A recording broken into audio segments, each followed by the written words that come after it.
Olá, eu sou o aluno Vitor Colatucci e eu irei apresentar o meu trabalho de simulador de colisões elásticas para a matéria de Física Teórica 1. Eu fiz um simulador em 2D e um simulador em 3D. Primeiro eu irei mostrar o simulador em 2D, depois em 3D e tentar brevemente explicar como funciona a simulação entre as colisões e os cálculos das velocidades novas das partículas. Então eu estou aqui na pasta com os arquivos para executar, para compilar o código. Você pode rodar o comando make.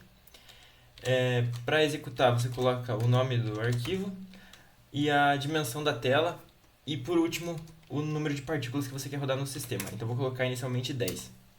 Então, aqui está rodando, no canto superior esquerdo você consegue ver o número de partículas na tela, o total de energia cinética, que não pode variar, e como é possível ver aqui, ele não varia. E aqui tem instruções, por exemplo, pressione a tecla I para inserir mais partículas no sistema e a tecla R para remover partículas no sistema. Isso aqui só foi possível porque eu fiz uma lista encadeada, então ele aloca memória dinamicamente durante a execução do sistema para inserir mais partículas. Então eu posso ir apertando a tecla R que ele vai adicionando e a tecla R vai removendo. Agora eu vou mostrar como é que funcionou, como é que é o simulador em 3D. Para executar ele é a mesma coisa e para compilar também. Então eu vou colocar aqui para executar com não 10, mas eu vou colocar 30 partículas na tela. E inicialmente a gente tem esse cubo, que é o nosso sistema fica dentro dele. Então aqui temos as esferas e elas ficam colidindo uma com a outra. A energia cinética do sistema também se conserva. Com a tecla I você consegue inserir partículas e com a tecla R você consegue remover.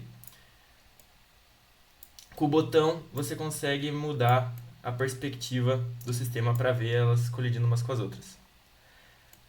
A tecla ESC você consegue sair do programa. Vou explicar aqui brevemente do arquivo mesmo como é que funciona a parte da colisão. Então, principalmente são essas duas funções, a Resolve Collision e o Fix Contact, que calculam tudo. Então, esse Fix Contact verifica se as partículas colidiram uma com a outra. Como é que ele faz isso? Então, a gente tem uma partícula aqui e outra aqui. Para saber se uma colidiu com a outra, ele tem o centro de cada partícula. Ele verifica se o módulo do vetor do centro de uma partícula para outra é menor que a soma do raio entre das duas partículas.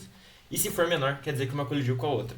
Para corrigir isso, a gente tem essa linha que os dois pontos de suporte dela são o centro de cada uma das partículas. A gente tem que mover essa partícula para cá e essa partícula para cá. Como as duas têm massa diferente, a gente não pode mover ambas 50% para cada lado. A gente tem que manter o centro de massa das duas no mesmo ponto. Então, aqui e aqui, que move cada partícula proporcionalmente à sua massa para manter o centro de massa. Antigamente, eu tinha feito cada uma movendo 50%, mas isso aí atrapalhava na simulação e dessa forma aqui ficou melhor.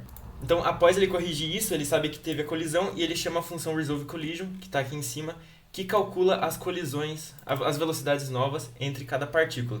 Então, você pode ver que ele calcula tanto para o x, y, z das duas partículas, da partícula P1 e da partícula P2 que colidiram. Eu peguei como referência nesse fórum aqui e a equação é essa aqui. Então, eu transformei ela. Aquela equação está escrita aqui.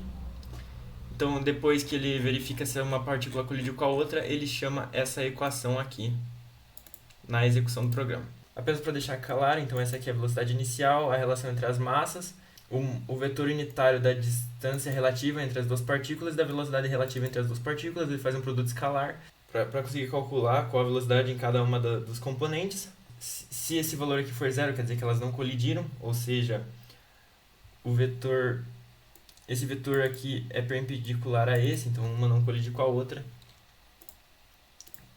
E é basicamente isso. As outras funções aqui desse arquivo são para gerar a partícula, são para inserir a partícula no sistema, remover a partícula, criar o sistema, etc. É possível configurar tudo isso aqui no arquivo config.h. Quando quiser configurar algo, modifica ali, dá um make e executa de novo o programa. Todas essas funções que eu apresentei são chamadas aqui dentro do arquivo collision.c. Então aqui nós temos todas as questões de câmera que tem que ser criada para trabalhar com perspectiva, projeção, posição, etc., o FOV. e o target, da onde ela vai estar mirando, que é para a caixa que eu criei, que as partículas ficam dentro. E a parte principal mesmo, aqui tem a questão da movimentação da câmera, que a gente calcula a partir da leitura do mouse, do botão esquerdo do mouse. E aqui tem a parte de desenhar as partículas mesmo, a função update position, a função fix context, que roda 4 vezes por frame, para ter certeza de que todas descliparam uma da outra, e a função draw particles, que desenha todas na tela. Daí tem essa função aqui, draw cube wires, que desenha aquele cubo que as partículas ficam dentro.